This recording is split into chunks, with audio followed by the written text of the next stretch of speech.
Hey everyone, Brandon here with Galway Precision, coming to you on this nice, moist day from Leicester, North Carolina. I use the word moist because I know it makes some of you out there cringe. What are we doing today? Well, first and foremost, thank you to Tyler Barnes, our customer who sent in his CM9 for the FT Bullseye Guttersnipe cut. Ooh, look at that! Alright, so it allowed us to keep it over the weekend so we could do this video. The accuracy testing of the Guttersnipe cut. As you can see, we're nice and flat in there. No snag. Look at that dot. Alright, so we got 2 targets set up. Got 50 rounds to go through. And we're going to just be doing mostly slow fire right now just to test the accuracy, because we all know the lower to the bore axis we are, the more accurate it is. Now, are you going to be tagging stuff out at 300 yards like you would with an optic? No, not at all. This specific setup would be for encounters probably 20 yards or less. Easily could reach out in a firefight about 20-25 yards if you had to at this type of sight. Beyond that, you got too much drop at that point, especially out of like a 2.5-inch barrel. So the Guttersnipe concept originally started with the trench cut, and about World War I-ish, Colonel Jeff Cooper really took it with that in his officer size 45 Defender. And then in 1970, Paris Theodore, is that his last name? I can't remember his last name, but a guy named Paris invented the Guttersnipe ASP. Now, the sight wasn't really all that new. What he had basically done was taken the trench cut that you saw in 1911s and turned it into a sight and put it on a either 496, 596. Can't remember which exact model it was, but it was one of the smaller Smith & Wesson hammer-fired guns back in the 70s. Went and replaced the grips with clear Lexan so you could see a round count, and the trench sight, all that stuff. This is a much more modern, a much better application in the car series of pistols, especially the CM9, any of the small ones, the CM series that are pocket pistols, basically, a 9mm. Make a great Guttersnipe. So enough talk, enough history. Let's get the camera turned around and get to banging. So we're going to start with our normal 15 feet. If you're used to watching our videos, you know 15 feet, about 7-ish yards is what I prefer. Look at that. But this is going to be similar, minus my shaking because I haven't had any coffee yet this morning. This is going to be similar to what you would do with a normal sight. Alright, your front sight, you always put it about halfway through where you're aiming, or just above your front sight. So we'll be doing the same thing. We'll be aiming for the bullseye on the right first. And let's give her a run.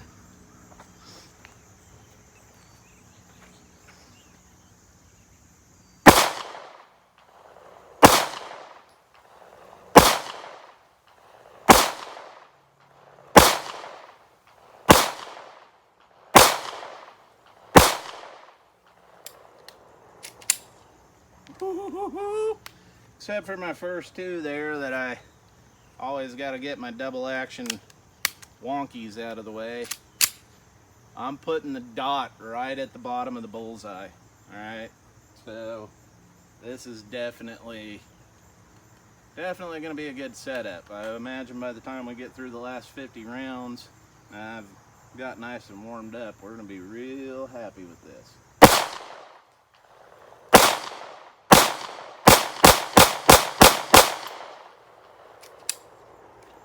Alright, so let's load back up, and I got a little antsy there at the end and just had to do a bit of a mag dump, but even still, 6-inch target, it's all going in the chest. So let's reload, and this time I promise we'll stay nice and slow fire, and we'll shoot at the top. Alright, we're loaded back up and ready to go, so we'll move on to our left side target, and then our last 2 mags. We'll just shoot my mortal enemy, the steel. And yeah, but so far, guys, dude, that first mag, before I got antsy and decided to mag dump there, you can see the rounds are on top of each other. So this is definitely a very viable sighting system. Honestly, I think the hardest part of getting used to will be the slide reciprocating, but it's no different than an optic. Getting used to an optic is just a different style of optic, and it sits lower. So here we go, next two mags.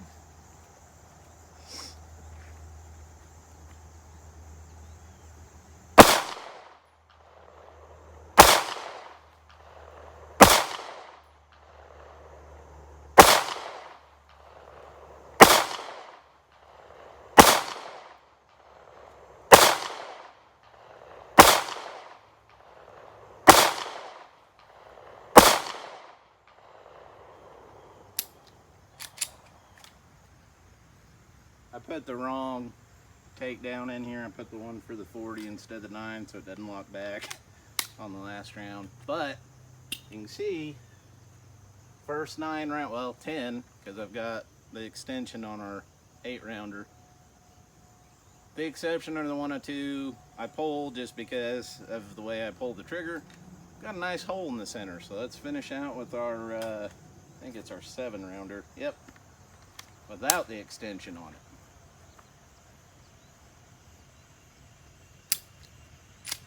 Helps if you load it.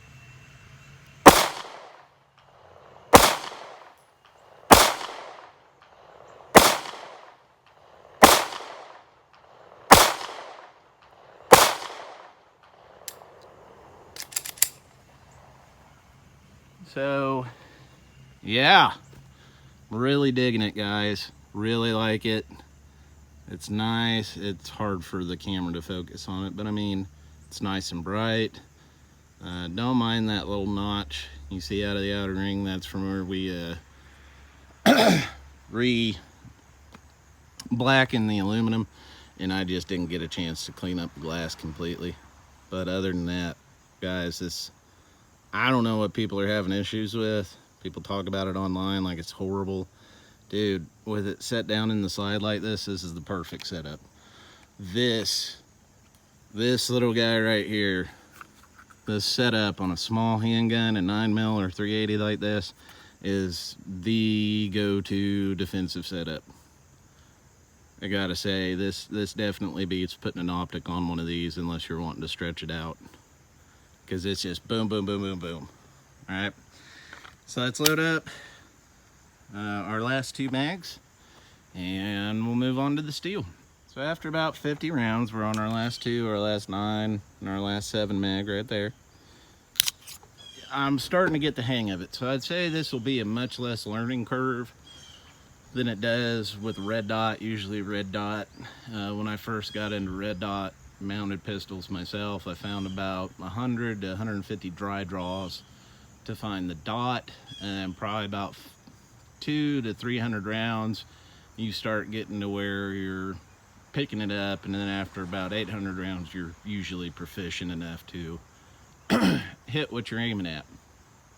This thing, being that it's already set up like your normal iron sights, or if you prefer ghost ring sights, it's similar to that.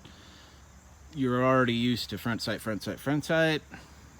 Gonna be a whole lot less transition period with this. I'd say about 200 to 300 rounds and you're gonna be walking out of the range or any training session fairly proficient with this setup, because it's something you've already been training with.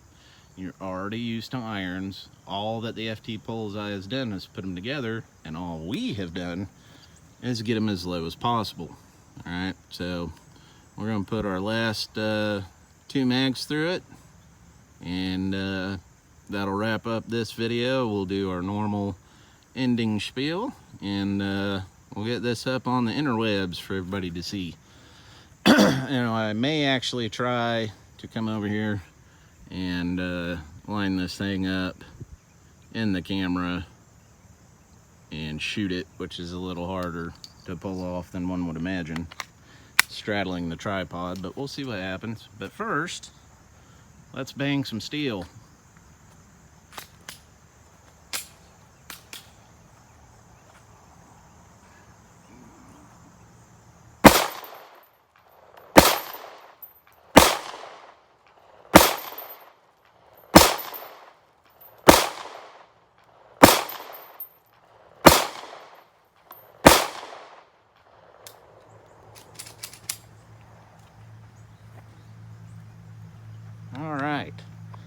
So let's see if we can pull off some magic here, some camera magic.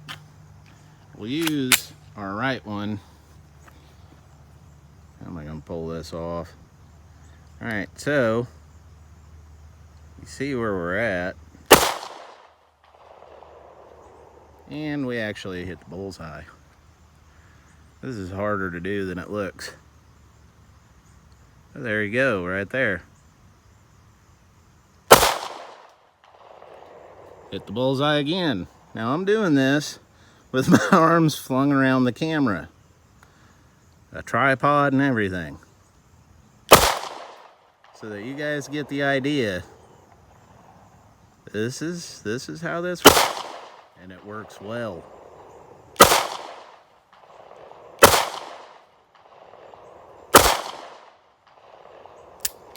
So there it is. Guys, if I can do it straddling a camera. So there you go. Cut myself off mid-sentence there at the end. Accidentally hit the stop record button, but I'm probably 8 feet away from the target where the tripod sits. If I can straddle the tripod, aim through a camera with this, and still actually hit where I'm aiming, it's a no-brainer, guys. This is a really, really nice setup, and I'm very, very impressed. We're gonna get this back out to Tyler on Monday and have him just run the crap out of it. But these first 50 rounds have really impressed me. We should have our dealer account with Mepro by the end of the week. So we will start stocking the site so that we will be able to offer a cut site package, okay? So definitely, if you need to know more info, hit me up. If you got any questions about this, email me at tech, that's Tango Echo Charlie Hotel, at GallowayPrecision.com. Be sure to follow us here on social media, on YouTube, like, comment, and subscribe below. Be sure to follow us on Firearms Friendly, Gun Streamer, now Full 30, Facebook, Instagram, and Vimeo. And as always, be safe, be accurate, and God bless.